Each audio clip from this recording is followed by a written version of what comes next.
15/2/2026 மாசி மாதத்தின் 3ஆம் நாள் ஞாயிற்றுக்கிழமை இரவு 8:36 வரைக்கும் உத்திராடம் நட்சத்திரம், பின்பு திருவோணம்.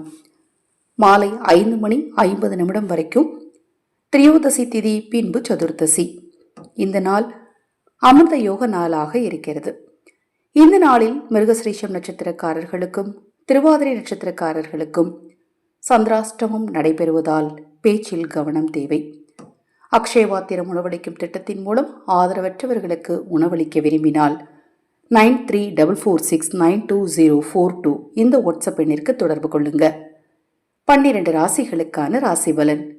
மேஷம் நற்செயல், ரிஷபம் வெற்றி, மிதுனம் பக்தி, கடகம் ஓய்வு, சிம்மம் சினம், கன்னி பாசம், துலாம் முயற்சி, விருச்சகம் விருத்தி, தனுசு பணிவு, மகரம் கலிப்பு, கும்பம் தெளிவு, மீனம் சிந்தனை. மாசி மகா சிவராத்திரியான இந்த நாளில் குலதெய்வ வழிபாட்டையும் சிவ வழிபாட்டையும் தவறாமல் செய்யுங்க. இதுபோன்ற எண்ணற்ற தகவல்களை தெரிந்து கொள்ள நமது சேனலை சப்ஸ்கிரைப் பண்ணிக்கோங்க.